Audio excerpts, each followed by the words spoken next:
सोनम रघुवंशी ही अगर अपने पति की असली कातिल है और अगर वही सब कुछ समय जगह वक्त तारीख सब कुछ डिसाइड की, इंदौर से 3 और लोगों को मेघालय लेके गई, अपने पति को मरवा दी, अगर वो इतना दिमाग लगा सकती है तो क्या वो ये भी दिमाग नहीं लगाती कि प्रशासन पुलिस के पास खुद ही जाके एफआईआर दर्ज करा दे, खुद ही बोल दे कि मेरे पति की गिर के मौत हो गई या फिर मेरे पति का मर्डर हो गया। कुछ तो और कहानी वो बना ही सकती थी अगर वो इतना दिमाग लगा सकती है तो। दूसरा सबसे अहम सवाल यह भी है कि मेघालय में मर्डर हुआ, सब कुछ मेघालय में मिला, फिर मेघालय से 1162 किलोमीटर दूर, तकरीबन 25 घंटा दूर वो गाजीपुर और बनारस के बीच कैसे पहुंच गई? और अगर इतने दिनों से वो भाग रही थी, बच रही थी, बचा रही थी, तो फिर खुद ही भाई को कॉल करके क्यों सब कुछ बता दिया? ये तमाम सवाल है जो आज कौंध रहे हैं। दुश्मन मिले हजार मगर मतलबी यार न मिले, मेहर मिले गोर या काली मगर डॉट डॉट डॉट ना मिले।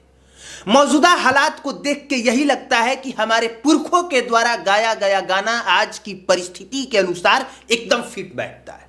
सोच के देखिए, 11 मई को सोनम रघुवंशी की शादी इंदौर के रहने वाले राजा रघुवंशी के साथ होती है। इस वीडियो को जरा गौर से देखिए, कितना प्यार से, कितना खुश होकर राजा रघुवंशी अपनी पत्नी के मांग में सिंदूर भरता है। वो इस बात से खुश है कि आज मुझे अपने जीवन की अर्धांगिनी मिल गई। उसे कहां पता था कि वो जिसकी मांग में सिंदूर भर रहा है वही उसके मौत की सबसे बड़ी वजह बन जाएगी। खैर, शादी हो जाती है, सब कुछ सही चल रहा होता है, सोनम रघुवंशी ससुराल भी आ जाती है। बड़े घरानों का यह कल्चर है कि शादी के बाद नव दंपत्ति जोड़ा हनीमून पे जाते हैं। यहां भी प्लानिंग चल रही होती है कि दोनों हनीमून पे जाएंगे, लेकिन ससुराल पक्ष के ज्योतिषी ने कहा कि आप लोग हनीमून पे कुछ समय के बाद जाइएगा। इसलिए राजा रघुवंशी और सोनम रघुवंशी के दोनों परिवारों ने यह तय किया कि पति और पत्नी हनीमून मनाने कुछ समय के बाद जाएंगे। लेकिन अचानक से सोनम रघुवंशी अपने पति से 18 मई को कहती है कि हमने 20 मई की फ्लाइट बुक करा ली है इंदौर से असम के गुवाहाटी के लिए, तो हम लोग मेघालय जाएंगे हनीमून मनाने। अब राजा रघुवंशी यही बात अपनी मां को बताता है कि हमारी पत्नी कह रही है कि हम लोग टिकट बुक करा लिए हैं। हालांकि मां मना करती है कि अगर ज्योतिषी ने मना कर रखा है तो कुछ समय के बाद ही जाएंगे, लेकिन चूंकि टिकट पत्नी बुक करा चुकी है इसलिए उन लोगों ने तय किया कि 20 मई को हम लोग फ्लाइट पकड़ेंगे और मेघालय जाएंगे। 20 तारीख को मेघालय पहुंचने के बाद दोनों आराम से घूमते हैं, सोशल मीडिया पे फोटो पोस्ट करते हैं, मंदिर में भगवान का दर्शन करते हैं, स्कूटी रेंट पे लेते हैं। सब कुछ देख के यही लगता है कि सब कुछ सही चल रहा है, लेकिन दरअसल कुछ भी सही नहीं चल रहा था। और मात्र 3 दिन के बाद सोनम रघुवंशी और राजा रघुवंशी दोनों एक साथ गायब हो जाते हैं। हालांकि शुरू में परिवार को लगता है कि ये लोग ऐसे जगह पे गए हैं जहां पहाड़ है तो नेटवर्क नहीं होगा, इसलिए बातचीत नहीं हो पा रही है। 23 तारीख को दोनों परिवार कॉल पे कॉल करता है, लेकिन कोई जवाब नहीं आता। कभी मोबाइल नेटवर्क क्षेत्र से बाहर बताता है तो कभी स्विच ऑफ। 24 तारीख को भी सोनम रघुवंशी और राजा रघुवंशी के परिवार कांटेक्ट करने की कोशिश करते हैं, लेकिन जब 2 दिन तक कोई कांटेक्ट ही नहीं हो पाता है तो फिर दोनों परिवार ये डिसाइड करता है कि मेघालय में जाके देखेंगे जहां ये लोग गए थे वहां पे।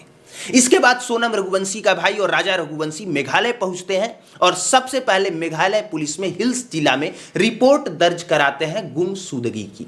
गुमशुदगी की रिपोर्ट दर्ज कराने के बाद प्रशासन हरकत में आती है, लेकिन जैसा आपको भी पता है कि पुलिस किसी भी मामले को शुरू में एकदम हल्के में लेती है। इस मामले को भी मेघालय पुलिस ने हल्के में ही लिया होगा, लेकिन जैसे ही यह खबर मीडिया और सोशल मीडिया पे आती है, लोग सवाल पूछने लग जाते हैं कि मेघालय कब से इतना अनसेफ हो गया कि कोई कपल यहां घूमने आए और अचानक से गायब हो जाए। क्या मेघालय इतना असुरक्षित जगह है? जिसके बाद प्रशासन और हरकत में आती है, एक टीम तैयार की जाती है, सर्च ऑपरेशन शुरू होता है, लेकिन कुछ भी पता नहीं चलता। फिर राजा रघुवंशी के भाई को एक लवारिस स्कूटी दिखती है जो यूं ही फेंकी हुई है, और यह वही स्कूटी थी जिसे सोनम रघुवंशी और राजा रघुवंशी ने अपने सोशल मीडिया पे पोस्ट किया था। उस स्कूटी के पीछे एक नंबर लिखा हुआ है, उस नंबर पे राजा रघुवंशी का भाई कॉल करता है। कॉल उठाने वाला व्यक्ति कहता है कि यह मेरी स्कूटी है और जो भी व्यक्ति बाहर से घूमने आते हैं हम लोग उसे रेंट पे इसे देते हैं। इसके बाद पुलिस वहां पे पहुंचती है, राजा रघुवंशी और सोनम रघुवंशी की तस्वीर दिखाई जाती है। तस्वीर देखते ही वो व्यक्ति पहचान जाता है और बताता है कि ये लोग हमारे यहां से रेंट पे स्कूटी तो लेके गए, लेकिन ना ही अब तक वापस आए और ना ही इन लोगों ने स्कूटी लौटाई और ना पैसा। अब यहां से पुलिस की टीम और अच्छे से सर्च करना शुरू करती है। तकरीबन जहां स्कूटी मिलती है वहां से 25 किलोमीटर दूर एक लवारिस बैग मिलता है, वो बैग भी राजा रघुवंशी का। पुलिस अब यहां से अनहोनी की आशंका और तेज हो जाती है, क्योंकि पहले स्कूटी मिली, फिर बैग मिला, इन दोनों का कहीं अता पता नहीं। दूर दूर तक मोबाइल का लोकेशन ट्रैक किया जा रहा है और उसके अनुसार भी आसपास सर्च किया गया तो कहीं कुछ नहीं मिला। हालांकि इस कहानी में ट्विस्ट आता है 2 जून को, जब 2 जून को राजा रघुवंशी की लाश खाई से मिलती है, एक फेंकी हुई लाश।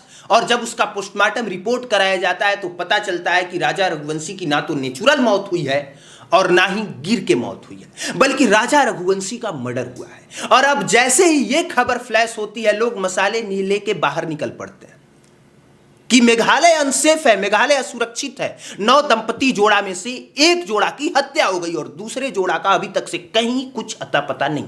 सोनम रघुवंशी के प्रति लोगों की हमदर्दी जागने लग जाती है। सोनम रघुवंशी को खोजने का दबाव प्रशासन पे बनता है, लेकिन प्रशासन के हाथ कुछ भी नहीं लगता। और यह खबर देख के अब तक से यही समझ में आया कि राजा रघुवंशी की हत्या इसलिए हुई होगी क्योंकि राजा रघुवंशी के हाथ में सोने की अंगूठी थी, हीरे की अंगूठी थी, हाथ में ब्रेसलेट था, तकरीबन 10 लाख का वो गहना पहन के रखा था। तो लोगों को लगा, प्रशासन को लगा कि ये कहीं ना कहीं लूटपाट की घटना है। लेकिन ये सब कुछ तब क्लियर हो पाता जब सोनम रघुवंशी मिलती, और 8 जून को सोनम रघुवंशी भी मिल गई। बनारस और गाजीपुर हाईवे के बीच एक ढाबा, और ढाबे पर एक बदहवास लड़की आती है और ढाबे के मालिक से कहती है कि मुझे अपना फोन दो, मुझे अपने परिवार वालों से बात करना है। ढाबे का मालिक उस लड़की को देखते ही पहचान जाता है, क्योंकि पिछले कई दिनों से वो ये खबर लगातार देख रहा है। वो अपना मोबाइल देता है, लड़की रोते हुए अपने भाई के पास कॉल करती है और कॉल करके कहती है कि मैं यहां हूं और ठीक हूं। जैसे ही भाई को सोनम रघुवंशी का कॉल जाता है, उसका भाई हैरान रह जाता है, क्योंकि पिछले 15 दिनों से सोनम रघुवंशी का भाई पागलों की तरह मेघालय में दर दर भटक रहा था, अपनी बहन को खोज रहा था। अपनी बहन से कहता है कि फोन ढाबे के मालिक को दो। ढाबे के मालिक को वो फोन देती है, लोकेशन पूछता है कि कहां है ये लोकेशन, कहां है आप लोग। वो बताता है कि बनारस और गाजीपुर के बीच एक ढाबा है, वहीं पे हम लोग हैं, यही हमारा ढाबा है और यहीं पे ये लड़की आती है। भाई कहता है कि इस लड़की को कहीं जाने मत देना, अपने पास बैठा के रखना, तब तक मैं पुलिस को इन्फॉर्म करता हूं। यूपी पुलिस को भाई इन्फॉर्म करता है, मेघालय पुलिस को इन्फॉर्म करता है। तकरीबन 2:30 बजे पुलिस पहुंचती है। अब सबसे ज्यादा इस कहानी में इंटरेस्टिंग पॉइंट यह है कि जैसे ही सोनम रघुवंशी का पता चलता है, प्रशासन पहुंचती है, आनन फानन में डीजीपी, मेघालय डीजीपी तुरंत यह घोषणा करती है, प्रेस कॉन्फ्रेंस करके बता देती हैं कि सोनम रघुवंशी ही अपने पति की असली कातिल है। सोनम रघुवंशी के मिल जाने के बाद मेघालय पुलिस की डीजीपी कहती है कि हमारी टीम लंबे समय से इस केस में लगी हुई थी और हमने इस केस को सुलझा लिया है। सोनम रघुवंशी ही असली में अपने पति की हत्यारन है। और सिर्फ सोनम रघुवंशी नहीं, बल्कि सोनम रघुवंशी के अलावा 4 लोग और शामिल हैं, जिसमें 3 लोगों की गिरफ्तारी भी हो चुकी है। राज कुशवाहा, विशाल चौहान, आकाश राजपूत और आनंद।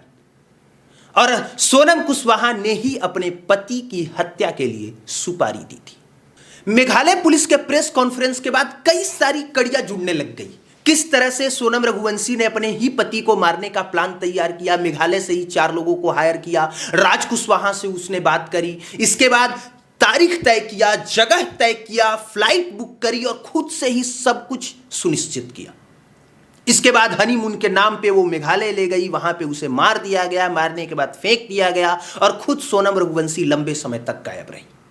इसके बाद जब वो थक गई, हार गई, उसे कुछ भी नहीं सूझा, जब उसे लगा कि मैं पकड़ी जाऊंगी और कोई दूसरा विकल्प नहीं है, तो फिर खुद ही उसने अपने परिवार को सूचना दी, भाई को कॉल करके बताया कि मैं अभी इस जगह पे हूं और मैं अभी ठीक हूं।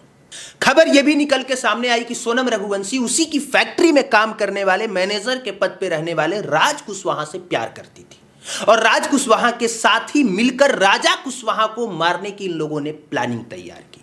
पुलिस प्रशासन जब भी किसी केस का उद्भेदन करे उसकी बात जरूर सुननी चाहिए, लेकिन अगर कोई सवाल दिमाग में कौंधे तो वो भी पूछना चाहिए।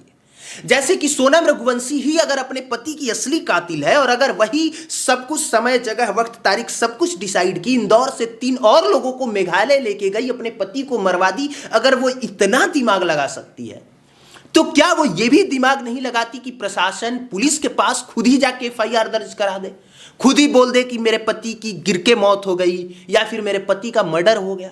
कुछ तो और कहानी वो बना ही सकती थी अगर वो इतना दिमाग लगा सकती है तो।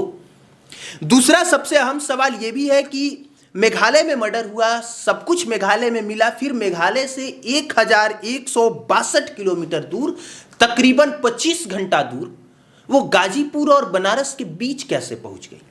और अगर इतने दिनों से वो भाग रही थी, बच रही थी, बचा रही थी, तो फिर खुद ही भाई को कॉल करके क्यों सब कुछ बता दिया? ये तमाम सवाल है जो आज कौंध रहे हैं। हालांकि अब पूछताछ होगी, उस पूछताछ में बहुत सारे सच सामने आएंगे, लेकिन इस बीच सीबीआई की भी मांग उठ रही है। कहा जा रहा है कि मेघालय पुलिस कुछ तो है जो ऐसा छुपा रही है, क्योंकि जैसे ही सोनम रघुवंशी का पता चला वैसे ही डीजीपी ने घोषणा कर दिया कि सोनम रघुवंशी ही अपने पति की असली कातिल है। आप क्या सोचते हैं इस मुद्दे पे? अपनी राय जरूर दीजिएगा। बाकी आप देख रहे थे पब्लिक प्लेटफॉर्म। मेरा नाम कुमार अभिनव है। देखने के लिए धन्यवाद।